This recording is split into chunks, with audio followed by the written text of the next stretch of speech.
straight into it. $10,000 on the line. No clear leader right now, as first and second place are only separated by about 3 or 4 points as we drop into World's Edge.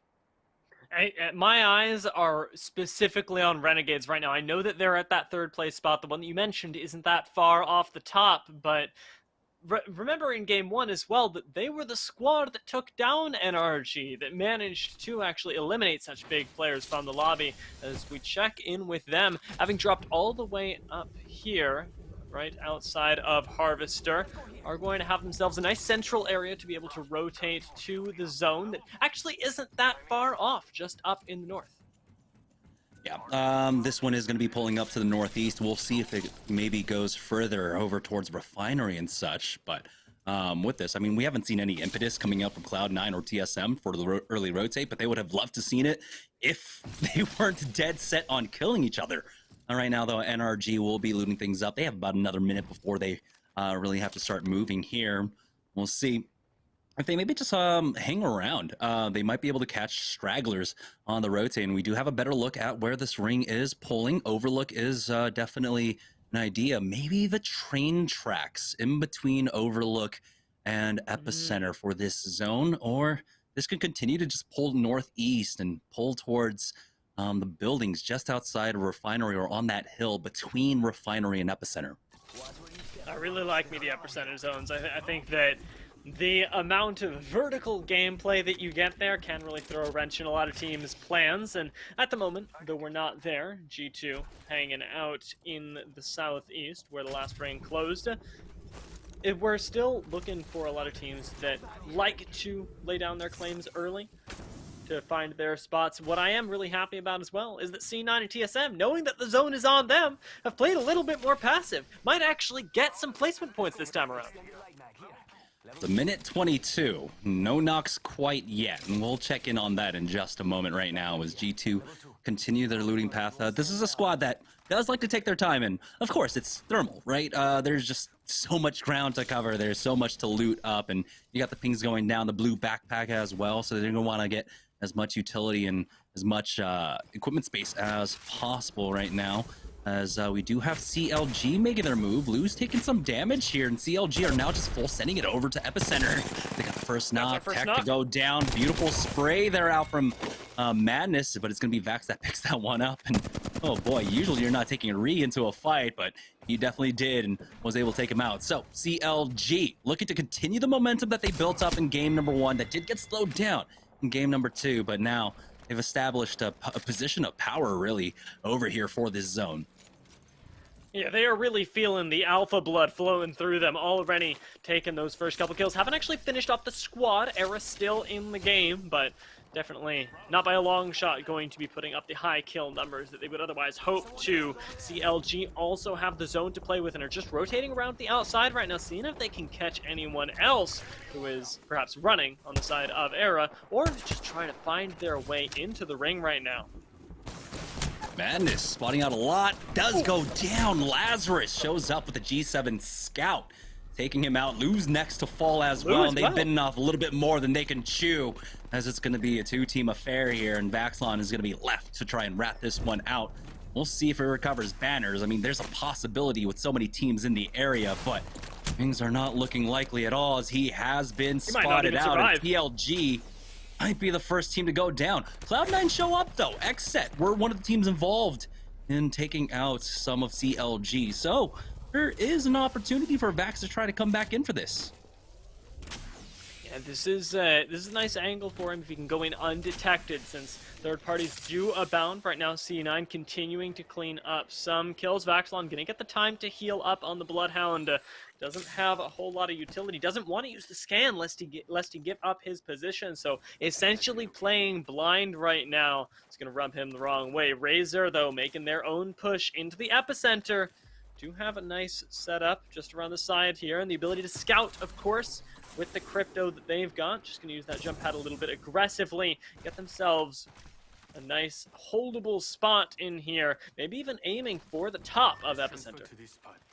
They gotta be careful venturing further and further in, but they've got the pings down to try and maybe push all the way to the northeast here.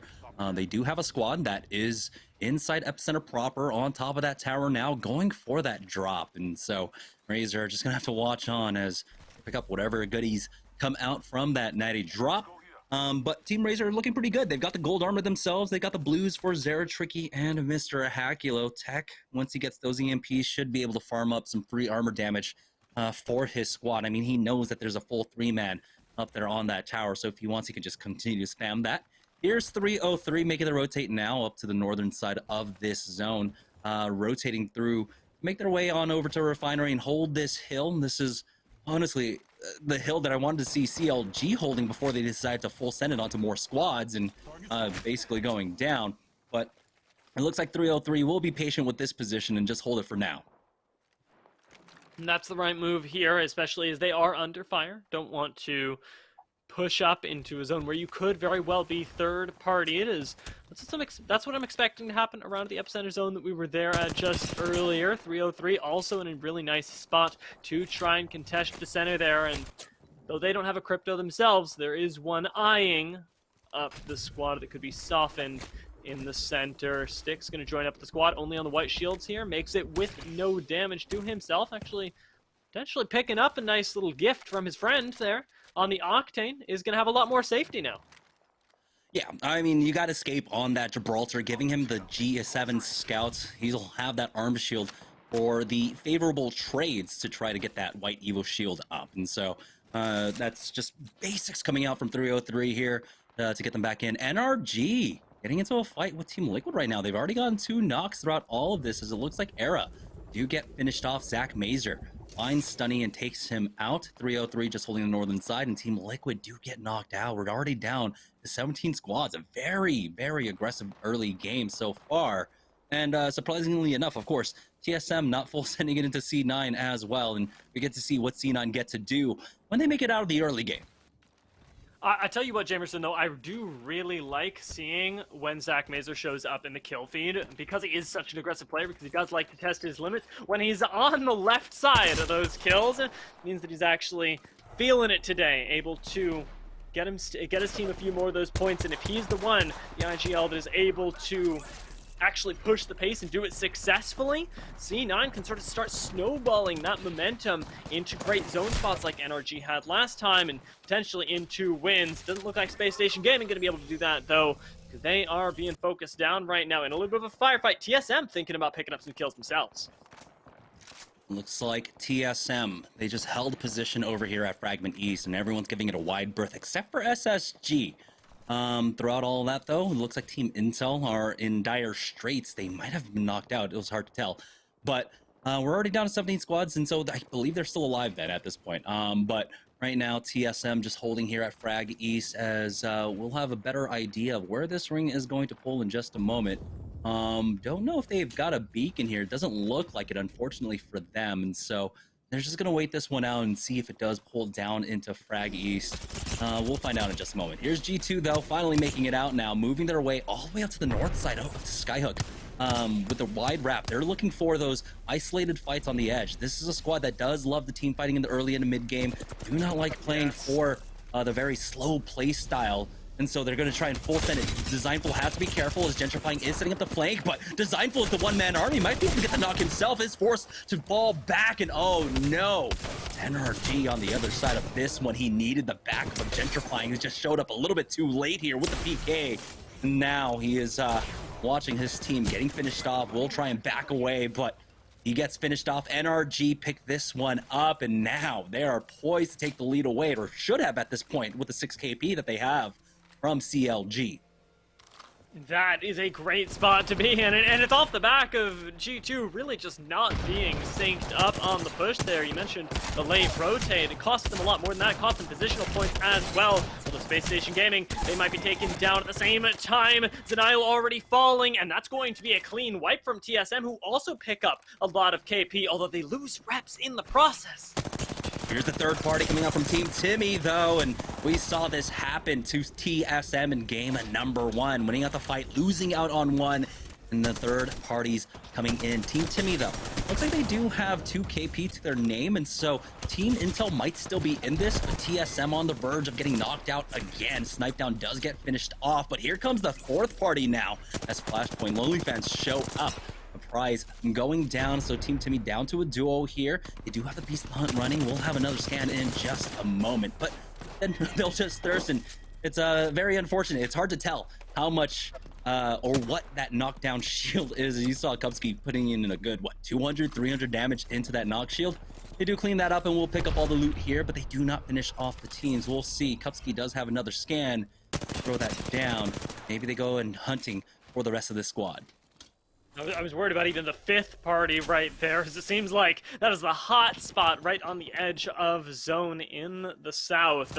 Lonely Fans going to be the ultimate victors. They are able to loot up on all the boxes, while NRG are fighting for territory of their own just on the outskirts of Epicenter right now, where we saw 303 before. Ooh. Already the kill leader makes himself another. Does Nathan with the laser down onto 303. Oh, NRG are feeling themselves, and at this point, it's just who can stop them. TSM are still alive throughout all of this, getting a knock onto 00 negative. We'll throw down that jump pad, just in case they want to back away from this one. So TSM, they are still in this, and they're still scrapping back and forth, and they will always be a threat. 00 negative will get rezzed up, and he will be able to heal. The scan comes out from Kubsky, and that stops the flank right now. We're down to 14 squads as we enter into round number 3. It gives you the opportunity to try and play this a little cheekily now that you have that 3-man back up again. I'm looking at the kill feed. We only have TSM with the rat right now. Imperial Hal trying his best to survive. Could be getting pushed as we don't actually know where he's at on the map. But Lonely Fans, they're going to take this building, take a little bit of temporary safety for themselves to plan their next moves, as certainly the next ring, a little bit of a mystery to us all, will reveal itself in just a few short minutes. Lonely Fans hold up inside this building. They've got neighbors, plenty of them as well, to their north and to their east right now. Cheeky Pete coming out from that Gibraltar, but 00 negative is going to hold it himself with that Spitfire. He's got the purple mag, so he could just lay down fire for days. The scan comes out, and they scan up too. That should be quite possibly it's Timmy. On the other side, with Nicewig, I believe. A prize was the one that went down on their squad. And there you go. You can see it. There's a team to their east. It's going to be Renegades over there, over at the no-name side. And so with how crowded it is here, it's going to be nearly impossible for Imperial Hal to try to get the res for his squad. You can see plenty of teams now starting to rotate into Frag East. Here's Lonely Fans backing away, spotting all the loot back here. They're going to want this into the late game. Yeah, you get yourself a lot of utility here, a lot of heals and shields, ideally, to be able to sustain up. Lonely Fans, actually, I've really liked the way that they've been moving around recently, taking one building, another, clearing it out, and now that movement is really going to be tested. Jump pad should still be down for the escape from 1, and he manages to get it right into the safety of his squad. To be able to heal, prepare for that next push, and that's the power of being so mobile. Speaking of mobile, Asura definitely using his wisely to get out of dodge right before he goes down. Now we do have, it looks like a full 3v3. A lot of teams have already made their move out, and so this might be an isolated fight out for the Knights. You can see Bronzy holding the angle with that scout, but he's taking so much damage. Does back off, and this fight is no longer favorable for them. Zone will start closing in, and they need to find a spot this ring, as they're still getting tagged up from behind as they completely back away from that fight. But we'll see if they try to turn around for it. They do have the Beast of the Hunt if they want to. They'll have the additional information to see if it is an isolated fight, but Bronzy clears the back to the south, and now they're going to try and play gatekeeper up against the squad as the zone starts closing in. Instead, they elect to just go ahead and avoid this fight and jump across the valley here. They will be holding the high ground just outside of Fragment East, being tagged from every angle. I'm glad to see that the action has slowed down a little bit here as we enter into round number 4. In this 4th round, positioning is so important. And I don't mean your positioning in terms of the squads, but just where you literally are on the map in relation to where the ring is closing. And though the Knights have a little bit of a tight angle here under a lot of fire, they get to lay it down from the high ground themselves. Taken A little bit of pressure certainly paying off for them in the damage numbers. LeBronzi finds out that there's another squad even peeking them from below, and the Knights are going to be forced to back off one more time, giving up more ground, but moving themselves into what looks to be the next circle. Yeah, and so they'll have this spot just outside of No Name in the card, just to the north of it. But I like having that high ground heading into round number 5. I'm going to go ahead and give that one up. This will be relatively safe, of course. Just a lot of teams don't like to grief this card. They don't like to push this one because you can easily get third-partied. Now, this might secure them a top 5, but I would have loved to have seen them hold a more aggressive position up on the northern side instead of just giving that one up away for free. We do have Cloud9 in a fight here on the northeast side, and this is a fight that the Knights could have been involved in. It does look like they were able to finish off Serial and Kodagami. I think I saw Greek God going down earlier, and so that should be the full squad wipe, I believe. We're now down to 10 squads here. Cloud9 with some great team fire onto whomever that was above. They do have to, of course, contend with the ring now to their back with 25 seconds left to go. And then make a move here. We'll see if they have a jump pad for this rotation. They can try and just bully the squad out, and just the mere threat of the G7 scout is doing enough to force that squad back.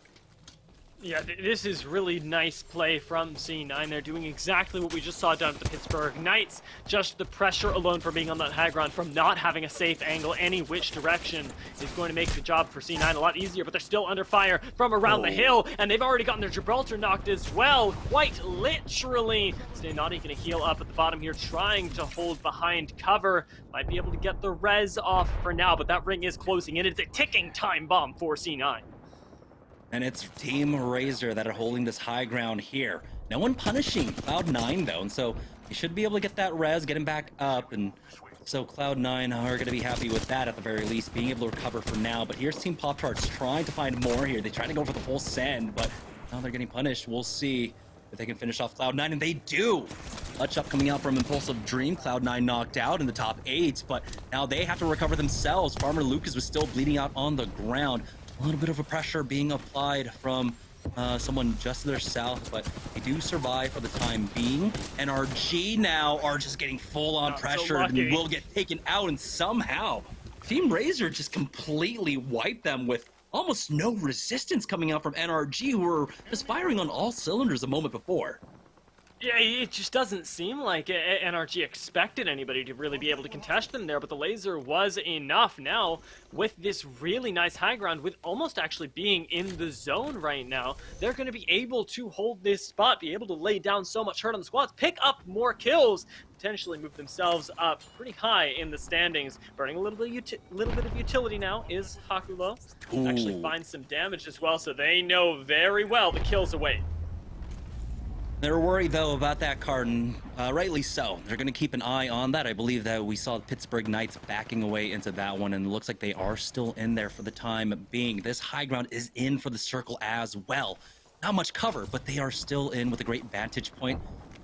They have all of NRG's loot back here as well to work with, and so we'll see. That mobile respawn beacon has been thrown down. Don't know if it's actually to try to get someone back into the game or just utilized as some cover. You can see now they're starting to set up for that late game, trying to get the closer scopes and everything as Lonely Fans find themselves in a fight up against Team Timmy. Nice wig to go down. Timmy, the only one up here as he does get finished off. And so now we are down to 5 squads remaining. Renegades making it into the late game once again as they are starting to apply some pressure on the western side, make this rotate in a little bit easier for themselves, walking in with the zone right now, keeping an eye on that head glitch as well as is kind of separated here. So there's an opportunity now as Team Razor go for the EMP, pushing on in. EMP just a little early here as they do trade Impulsive Dream, taking out Zera Tricky for Rakinishu down to a 2v2, but Tech has no armor. He'll fall. Farmer Lucas picking that one up now as Renegades come in for the third party. You know, in a fight of their own on the southern side, they will be able to pick up those kills onto Pittsburgh Knights, but Renegades they're getting pressured now on the other side. Lonely Fans coming in for the third party. The armor swaps, where is it there for them? Kupski takes a lot of damage, and that alleviates a lot of pressure onto them. As Lonely Fans try to go for the reset now, we're down to our final 3 squads in the final circle. The Knights are doing this as well, so we've got a lot to work with. Impulsive Dream there on the side, going to be spotted.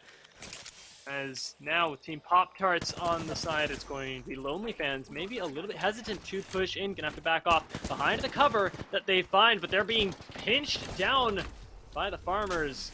It is a risky position here, and all around the side comes Impulsive Dream and Rakinishu looking for the kills. Renegades need to be ready to take this fight. Now Renegades do get the first knock, but Impulsive Dream will find the second, and Lonely Fans about to fall. It's all up to 00 negative. He's effectively out of this fight, and there's actually maybe found a moment for Lonely Fans to try and recover here. And so Renegades full focus onto Team Pop-Tarts just to their north right now. Both teams really trying to utilize their head glitches here. If they can just scan behind them, they'll know that there is someone inside the cart as Kupski does get bursted here. You have to be careful because now Renegades might be the team that gets full sandwiched. You can see Bowser trying to find the angle here, healing up now, getting tagged just for a moment. And it does seem like they do have eyes on them, but 00 negative has worked his way out of the cart now. Looking for a little bit of that damage as well, not giving up just yet. Should have his squad mate back as well. 2 from Lonely Fans against the 6 from Pop-Tarts and Renegades. And Renegades, they're the ones in the most dangerous position of all. That Arcstar going to do a lot of damage to Bowser, but no push coming in just yet. And that G7 Scout still doing so much work. The patience from Renegades and from Pop-Tarts right now is they're even getting flanked from the side. We'll see who can hold out the most. It's a big game of chicken here in this last ring, and Lonely Fans just on 1 negative right now. Playing with the ring for the moment. Not going to get spotted just yet, but Renegades is in an all-out gunfight. They traded back and forth, though. Now, Pow still somehow up. Impulsive Dream. We'll see if he can answer back, and he does get the kill, but Lonely Fans! Lonely Fans from the side! Of what? 00 negative staying alive, keeping his team in it.